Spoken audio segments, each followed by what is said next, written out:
أعوذ بالله من الشيطان الرجيم بسم الله الرحمن الرحيم الحمد لله أوله بلا أول كان قبل وآخره بلا آخر يكون بعده الذي قصرت عن رؤيته أبصار الناظرين وأجزت عن نعته أوهام الواصفين ثم الصلاة والسلام على سيدنا ونبينا حبيب الله رب العالمين أبي القاسم المصطفى محمد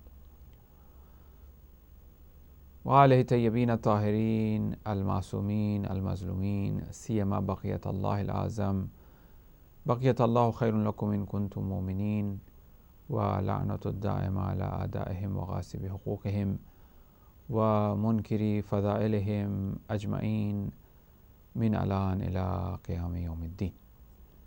أما بعد، عظم الله أجورنا وأجوركم والسلام عليكم ورحمة الله وبركاته. Our condolences to Imam al-Asr alayhi salam. May Allah haste his reappearance and include us as his supporters, as his faithful, sincere companions, and also honor us with a martyrdom in and near him for him. Our extension to all the mu'mineen and mu'minat, our grief and condolences and sorrow upon the Shahadat, martyrdom of Imam Raza alayhi salam. May Allah subhanahu wa ta'ala give us strength and tawfiq to be the zawar, to do the ziyarat, to attend the haram of Imam Raza alayhi salam in Mashhad, inshallah.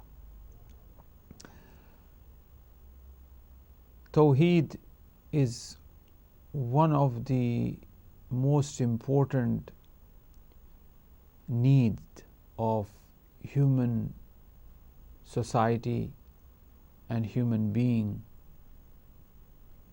For him to be complete, for him to reach higher levels of human perfection, his understanding of Tawheed, of monotheism, or oneness of God is very crucial and very detrimental.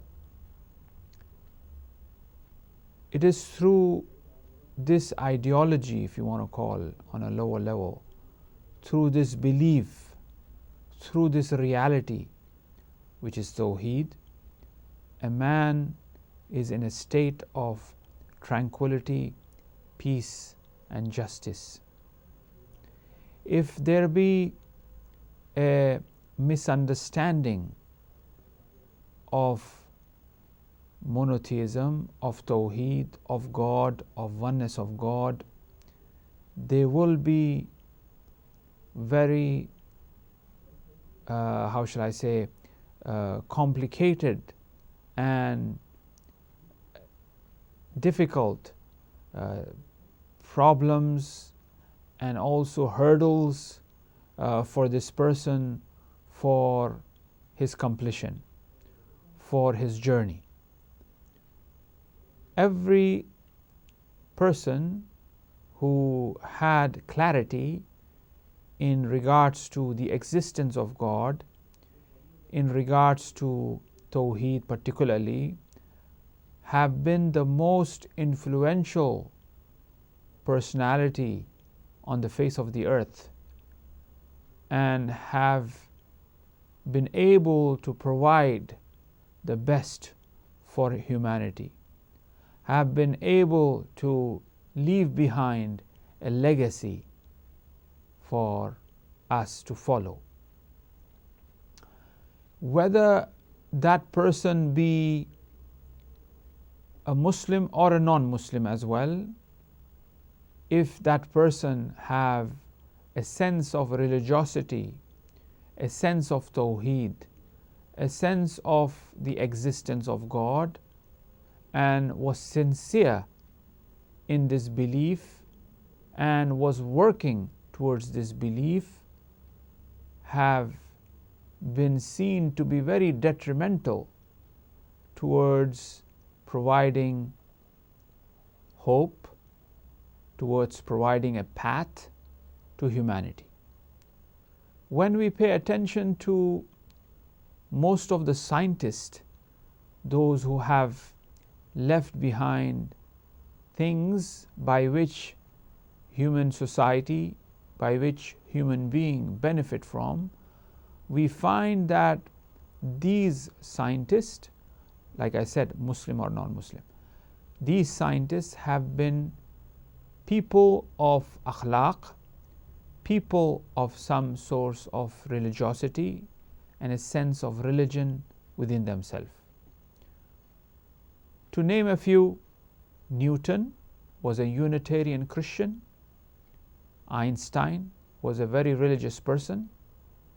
And many others, if you look at it, we find that they have left behind. This is the non-Muslim I'm talking about. Obviously, when we look at Muslim scientists, such as Khwarizmi, such as others, for example, Jabir bin Hayyan, and many others who have contributed to humanity and by which humanity benefit, we see that these individuals were people of religion, people of akhlaq, etiquette. Now, if we take one step higher, then we find the Anbiya and the Awliya and Masumin alayhimus salam as well. And we see that in terms of what they have given to mankind, to human society, is overwhelming. And there is no limit of humans being guided towards the purpose, towards knowing who they are, what they are, where they come from, and in which direction they are going. Now, when we examine the life of Imam Ali ibn Musa Raza alayhi salam, Imam al-Rauf, we find that the title given to Imam Raza alayhi salam is Alim Ali Muhammad, the scholar of Ali Muhammad. And when it comes to the scholastics, knowledge, philosophy, understanding, we find that on top of all ulum, on top of all sciences, is the sciences of Tawheed, is Ilahiyat. So the greater the clarity of a person in Tawheed, in the ideology of monotheism, the greater that scholar would be. The greater that scholar would benefit himself and others. The closer this scholar would be to be considered as a true human being. And at the same time, he will be closer to God, obviously. So the life of Imam Ali ibn Musa Raza, the 8th Shia Imam, we clearly find traces, or I would say that his whole life, not just the traces, but as a as a style or as a way of delivering it, they say we find these traces of scholastics within his life. His whole life was a Tawheedi life in terms of his understanding and at the same time the legacy that he has left behind. Now, obviously, when he's been given the title of Alim Ali Muhammad, the scholar or the knowledgeable one of Ali Muhammad, then we clearly know that he is the one through which the ilm of Ahl Bayt alayhimus salam transfers to mankind. That is why we tend to see that within the life of Imam Ali ibn Musa Raza alayhi salam, that people have narrated, people have recorded that he is someone who is well versed in the divine scriptures, the Bible, the Torah, and he attends to the Christians or to the Jews or to other nations and tribes with the particular language that they speak. He would speak Hebrew and he would speak Latin, and this has been reported in the books of history. Nevertheless, we do agree that all Imams spoke all languages, even the languages of birds, for example, meaning creatures. But in terms of something that has been authenticated and recorded from a horizontal perspective, from a dunyavi perspective, we find that there are findings and records which provides the reference of this great personality being an expert in different divine scriptures and in different languages as well. When it comes to the vertical understanding of the Ahl Bayt and the Imams, there is no doubt about it. But obviously, in terms of the vertical understanding, in terms of the horizontal understanding, we need some solid proofs, references and records in which there will be a consensus by not just those who believe in the vertical understanding of the Imamat and the Imams, but also by all of the scholars across the board, whether they agree with the marifati, spiritual understanding of the Imams. When it comes to Imam Ali ibn Musa Raza alayhi salam, we find that debates being recorded in the courtyard of Ma'mun al-Rashid were carried out by Christian monks and priests, by rabbis with the Imam, and these debates been recorded in the books of history. And to name a few, Ahya Ulumuddin, to name a few, the book of Imam Raza alayhi salam, which is by Sheikh Saduq. Tawheed Saduq also talks about a lot of debates and hadiths by Imam Raza alayhi salam, and also other works of Imam Raza alayhi salam. I'm missing one of the names. Ahya Ulumuddin is not the book which I mentioned. It was a mistake. That's by Imam Ghazali, that scholar. It will come to me. I'll come back to that. The Uyun al-Akhbar, yes, Uyun al-Akhbar al-Raza, which is the book, 2-volume work of Sheikh Saduq, in which he has compiled the debates of Imam Raza alayhi salam with different faith, and many other riwayat and narrations that is in relation to the reports from Imam Raza. Uyun al-Akhbar al-Raza, that's the book is known as. Alim Ali Muhammad, which is the title of the 8th Imam. So we said that, the Tawheedi monotheistic understanding, marifat, is the most highest level of divine treasure, divine knowledge that we find Imam Raza alayhi salam to be executing, to be teaching, to be providing the mankind with proofs and means and ways to really reach this marifah, to really reach this understanding. For example, we will not be able to ignore the narration which is known as Silsilatul Dhahab, the golden chain of narration. The Silsilatul Dhahab is a chain, is a narration known to be the golden chain because Imam Raza alayhi salam mentions this narration in Nishabur, where there were thousands of scholars who have recorded this narration, while Imam mentioned and he walked and he completed that narration. This narration, known as Silsilatul Dhahab, the golden chain, is because it comes from God to the Prophet, from Prophet to Amirul Mu'mineen, from Amirul Mu'mineen to Imam Hassan al-Mushtaba, Imam Hussein, Imam Zainul Abidin, Imam Muhammad Baqir, Imam Jafar al-Sadiq, Imam Musa Kazim, and then Imam Raza, is the chain which is golden. La ilaha illallah hisni. That's what the narration begins.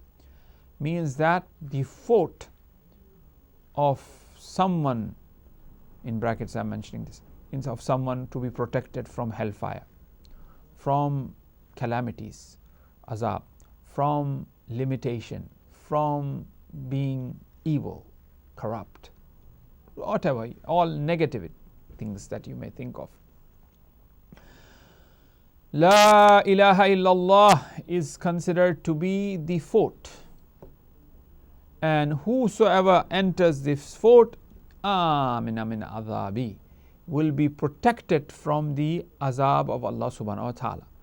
So it's fascinating that even after 100 and odd years or so after the demise of the Prophet, still Imam Raza alayhi salam pointing out to the importance of La ilaha illallah, that La ilaha illallah is like a fort.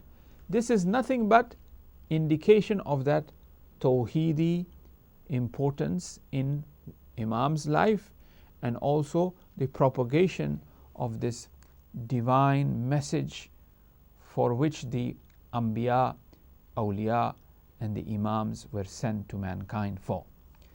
Now, when we reflect in regards to other sayings of the Imam, we do find where Imam says that I have heard my father mentioning that when ni'mat is given to you, say Alhamdulillah, once again reminding of Tawheed. When you want rizq from Allah, do astaghfar. When you face with huzn and sorrow, say La hawla wa la quwwata illa billah, reminding once again of the source that it goes back to Allah subhanahu wa ta'ala. When we reflect in regards to the du'as of Imam Raza alayhi salam, and the most famous work of Imam Raza alayhi salam is the Dua Sahar, which Imam mentions that this dua comes from Imam Baqir alayhi salam. But Imam Raza is the one who is the Rawi, who is the reporter, who is the upholder, who's the one who taught us the dua of Sahar, which is full and full, which is inside and outside of reflection of that Tawheed, of the beauty and the awsab and the qualities of Allah subhanahu wa ta'ala, particularly in that month of God, in that month Shahrullah, in that month of fasting. Now, when we look at the Tawheedi aspect and the true understanding of this Tawheedi reality, which requires a guide, which requires full support for us to understand, and that is through wilayat, and that is through imamat. Imam, while mentioning that La ilaha illallah is the fort from which a man will be protected, he walks few steps. And as he walks few steps, he stops and he looks at it, the person, and he says, وَبِشَّرْتِهَا وَشُرُوتِهَا.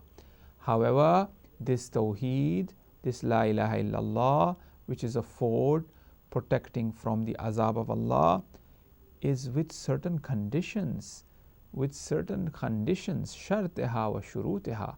It is not just say La ilaha illallah and that is it, you are safe from the azab. Many people can just say La ilaha illallah by their mouth, right, and carry out the evil work that one can do, right?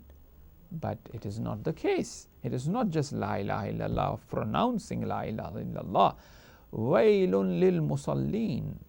That's the Quran. It says, vow unto those who are doing salat. Not that they are not doing salat. They are doing salat, but may the vow, may the azab of Allah subhanahu wa ta'ala, those who are doing salat, those who are praying, right? Were there not these people who were hafiz of Quran, who were praying salat, came and slaughtered, severed the head of Imam Hussein alayhi salam, right? So therefore vow unto those. May the curse of God, the lanat of God, vow unto those who are musallin, those who are worshippers. So when we say La ilaha illallah, saying La ilaha illallah, it is not sufficient enough. Bishartiha wa shurutiha. There are some shart, conditions and preconditions that you find in this La ilaha illallah. And then Imam walks and he says this, and he says, Wa ana min shuruti, and I am one of that condition of La ilaha illallah, and wassalam.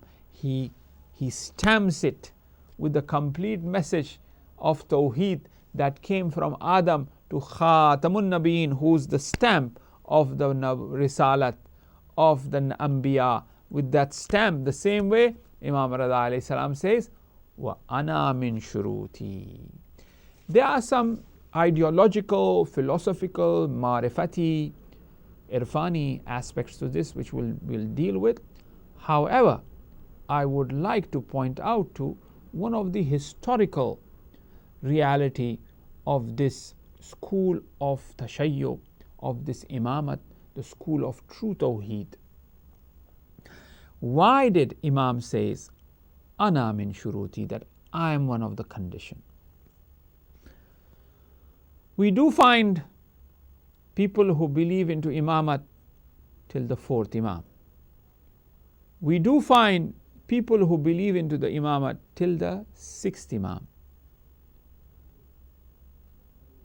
But those who believe into the sixth imam, they don't believe in the seventh imam. But those who believe in the eighth imam, they will believe in the seventh imam, and also they will believe in the other three imams who will come after the eighth imam. Imam Jawad alayhi salam, Imam Hadi alayhi salam, Imam Hasan al-Askari alayhi salam, the four imams that come. Also Imam al-Asr alayhi salam, arwahuna fida, may our life and soul, our parents be sacrificed to the 12th imam. So Imam Raza alayhi salam is that connector of true belief of imamat to that saying, or the true belief of imamat for which the Prophet have said that after me there will be 12 vicegerents, 12 khalifa of me from my progeny. So those who believe in Imam Raza alayhi salam, he will believe in the seventh imam, Imam Musa Kazim, and all of the imam before till Imam Ali alayhi salam, and also they will believe in the four imams that comes after. And I am pretty sure that this is the very reason when we recite ziyarat after prayers, right? When we recite ziyarat after prayers, we say Assalamu alayka Aba Abdullah, right? Or Assalamu alayka Rasulullah, Amirul Mu'mineen, Aba Abdullah, and then we quickly jump Watisatil Ma'asumina min Durriyatil Hussein, and then we jump to Assalamu alayka ya Gharib al Ghuraba, Ya Mu'ina Dhu'afa wal Fuqra. So from Imam Hussein, we jump to Imam Raza alayhi salam. We don't usually in a quick ziyarat not take the names of the imams which are after Imam Hussein. Why do we do that? People say, oh, because of Iran, the influence of Iran. Iran is a Shia state. That's why it has been transferred to India, Pakistan, and other places. Due to this reason, they say that you take the name of Imam Raza alayhi salam. No, that is not the case.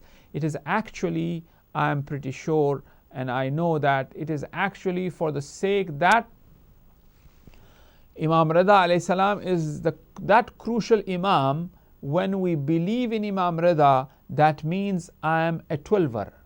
That means I am an Ithna Ashari. That means that I believe in the 12 imams. I believe in the 7th imam to be Imam Musa Kazim alayhi salam, and then I believe the 4 imams which are after that.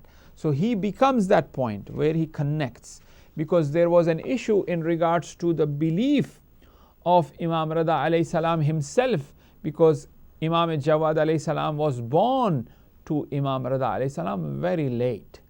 He had no children, to really be considered as an Imam, because there is a narration of 12 Imams. So people were saying, Na'udhu billah, he's Abtar, just like how they used to say to the Prophet, Abtar, tailless, without progeny. But Imam Raza alayhi salam was born very late, and also there were doubts in regards to the imamat of Imam Raza alayhi salam, because Imam Jawad alayhi salam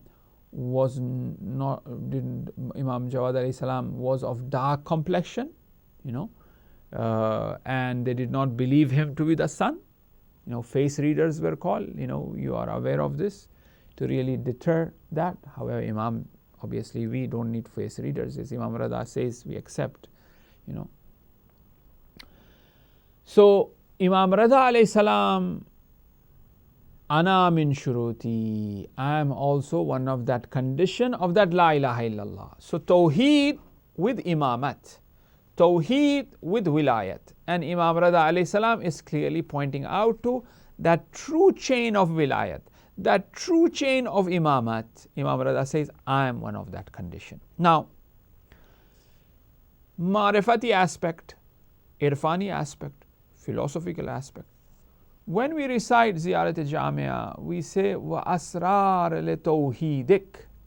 The Ahl Bayt alayhimus salam, the Imams, are the asrar of that tawheed, of that secrets of God. It is in them. The secret is in them. Somebody who wants to achieve the highest level of ma'rifat, of tawheed, Tawheed Zat, Tawheed Sifat, Tawheed Af'al, one have to come to the door, to the threshold, at the footsteps of the Masumin alayhimus salam. They are the one who will be able to teach mankind what Tawheed is. Tawheed is a very simple concept as it appears, that there is one God, but it is very complex at the same time. Complex meaning that it has lot of subtle intricacies. To really have that complete, pure, crystallized belief of Tawheed is not the work of Tom, Dick and Harry, Zayd, Amr or Bakr. Somebody who needs to be very much well versed, expert in the field of Quran and Sunnah and the Amal fields, Amal domain or realm, to really understand that. How can one would say that Aynama tuwallu fasamma wajhullah, wherever you turn you will see the face of Allah. Where is that face of Allah subhanahu wa ta'ala? Right? So what does that mean? Inna Allah ma sabirin, Allah is with the sabirin. Where is Allah? How can we really see? How can we really feel the huzur and His presence? Why the creation have been created? خَلَقَ اللَّهَ لِيَعْرِفُوهُ. For that ma'rifat of Allah, the creation have been created.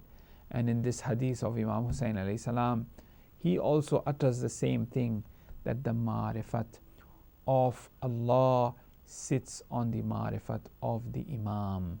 Somebody, they should know the Imam. They should have the ma'rifat of the Imam. They should yearn for the Imam. And Imam will introduce and take him towards the deeper understanding of Tawheed. Imam Raza alayhi salam is considered to be Alim Ali Muhammad, the knowledgeable one of the Ali Muhammad. And his teachings, or his teachings, I will come to that. His hadith, this particular hadith which I have mentioned, he says, Kalimatu la ilaha illallah, the pronouncement of la ilaha illallah is the fort. And this fort have certain conditions. And I am one of that condition, the imamat. And the imamat of Imam Raza particularly is one of that condition, to really reach that maqam of amal, of wilayat, of tawheed, which is the highest form of knowledge. Now, when we mention that this is the ultimate journey of ours, the journey of Tawheed, it comes with certain implications and certain practical realities, for which once again I would remind you of the hadith of Imam Raza alayhi salam. How can one really bring this? Imam points out to the unity of Ummat, the visitation of Mu'mineen to each other, meaning that visiting each other, meaning that having love and kindness and sharing with each other, not having political feuds, not having political differences, ikhtilafat, and being together is very important. Unfortunately, when we look at ourselves, our family, this relative, that relative, we find that there is all these differences occurring, which Imam teaching, it will not befit the teachings of the Imam. Imam is asking us to be united, do ziyarat of each other, visit each other, and through which, when you do that, you will establish and you will increase our affair. So meaning that these visitation must contain the ma'arif of Ahl Bayt alayhi salam. These visitation of each other requires that every sitting of ours, I go to my brother's house, or my brother comes to my house, I go to my friend's house, or the friend comes to my house.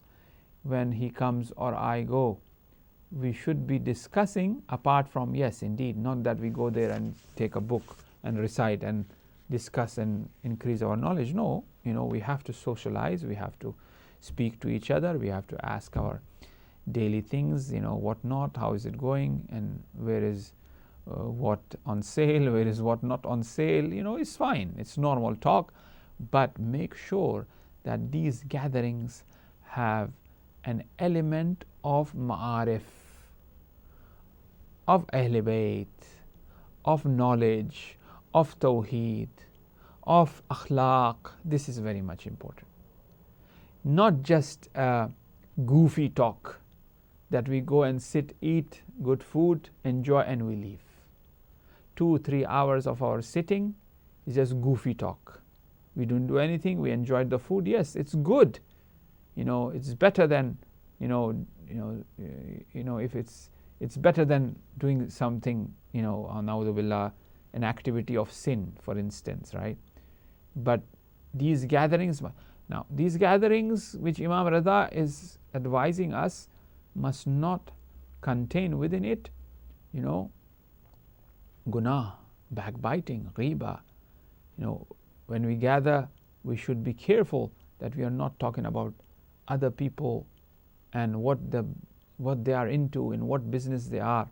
Or these gatherings should not be a gathering in which we take sides of person A and person B and we plot and plan. A healthy gathering, good gathering, exchange of views, learning from each other. On top of all of that, having a discussion in which the amr of Ahl Bayt alayhim salam is qaim, is established. It's very important. So Imam Raza is teaching us, or is saying in his riwayat, in his hadith which I have here, that visit each other, do ziyarah of each other, and through this ziyarah, establish our affair.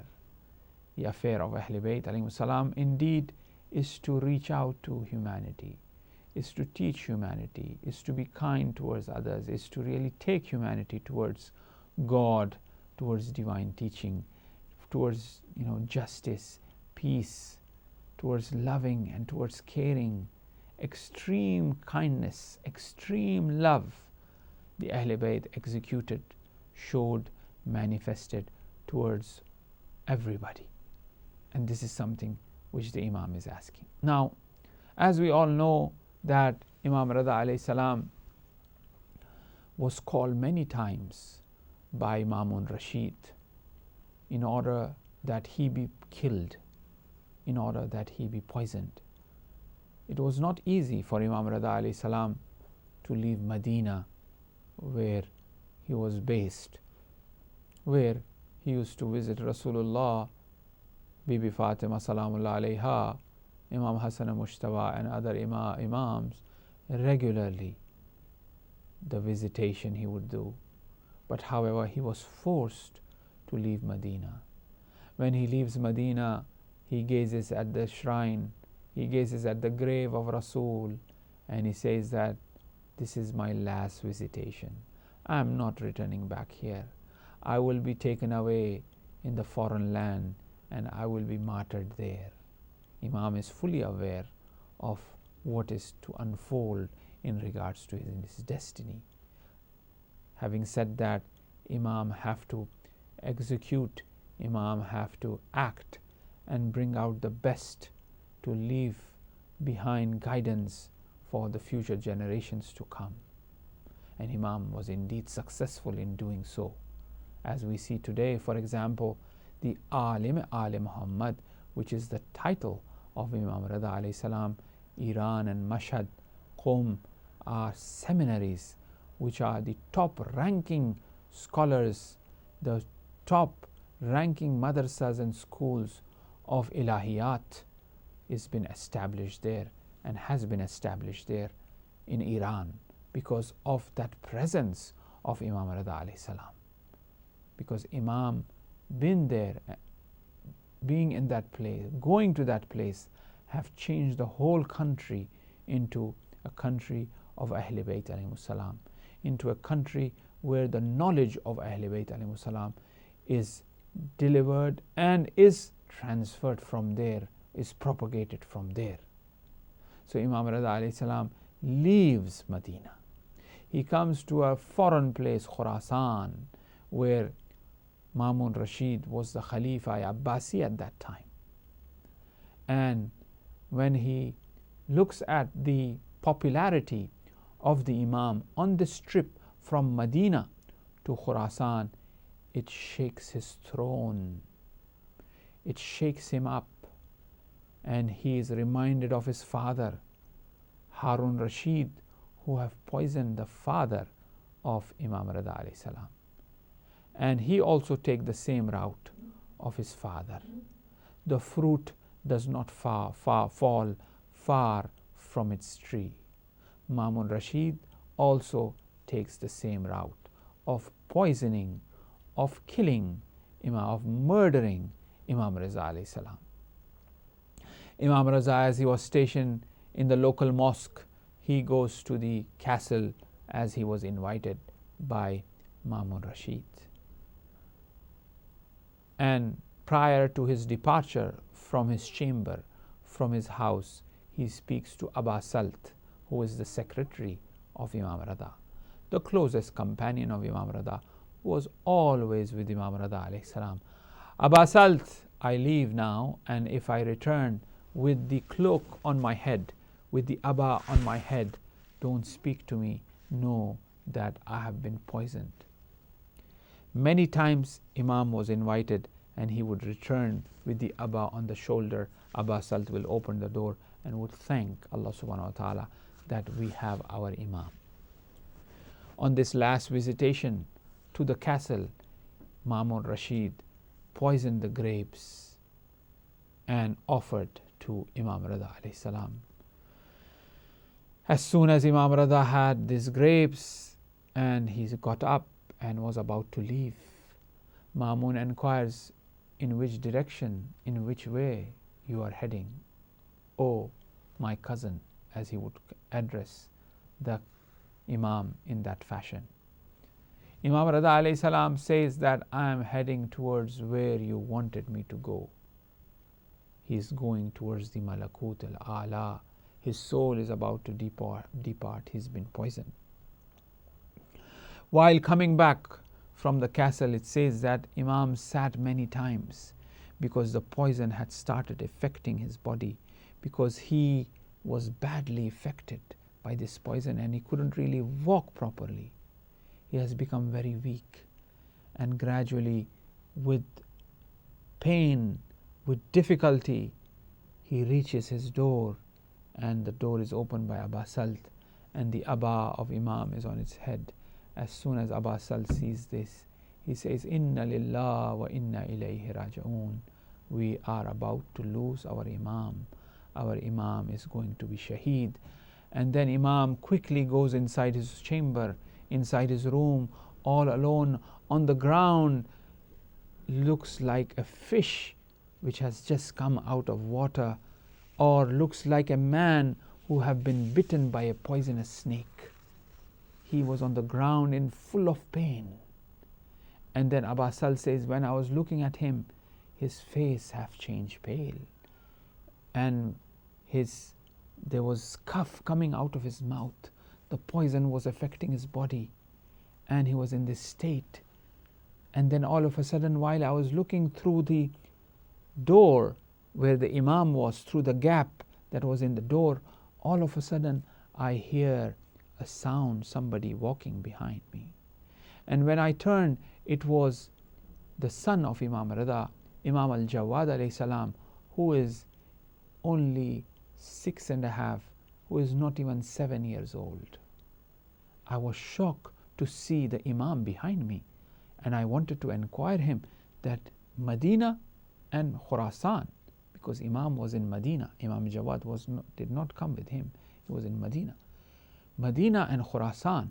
Then Imam replied that, stopped me from speaking with his hand and indicated that this is not the time to speak about.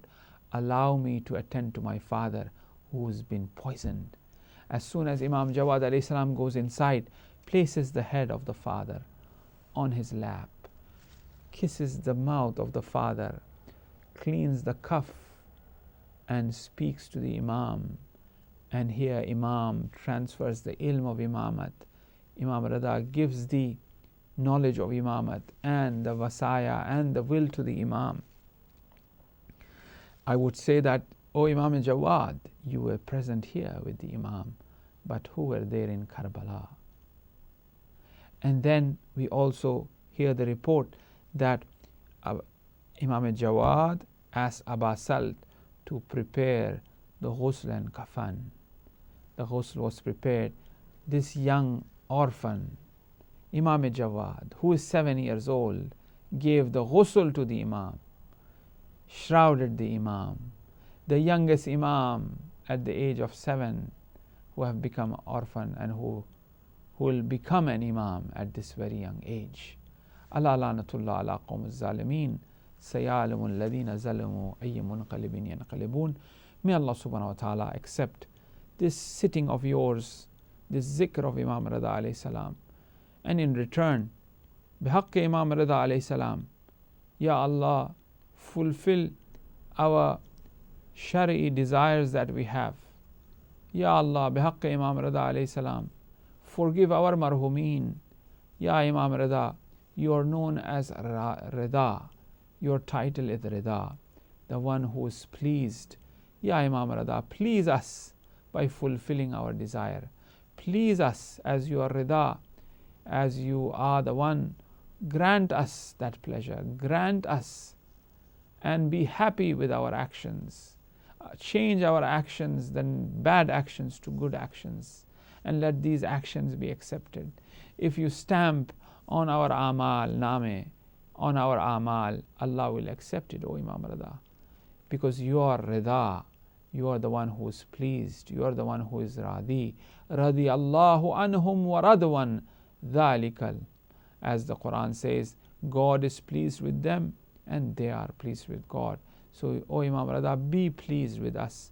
O Imam Raza, please us as well by giving us the opportunity to do your ziyarat in Mashhad, ziyarat of your sister in Qum, and of your Jad in Karbala and other Atabat, holy shrines that are there, and also of your children, Imam Jawad, Imam Al-Hadi, Imam Hassan Askari, and particularly Imam al-Zaman, Imam al-Asr alayhi salam, give us the opportunity to serve him, to see him, to be with him, to really sacrifice ourselves for him, our desires, our life for him. O Imam Raza alayhi salam, may Allah subhanahu wa ta'ala forgive our marhumin and mahshur them and mahshur all of us on the day of judgment with you and in the hereafter in Jannah with you. Wa sallallahu ala Sayyidina Muhammadin wa alihi at-tayyibin at-tahirin. Wassalamu alaikum wa rahmatullahi wa barakatuh.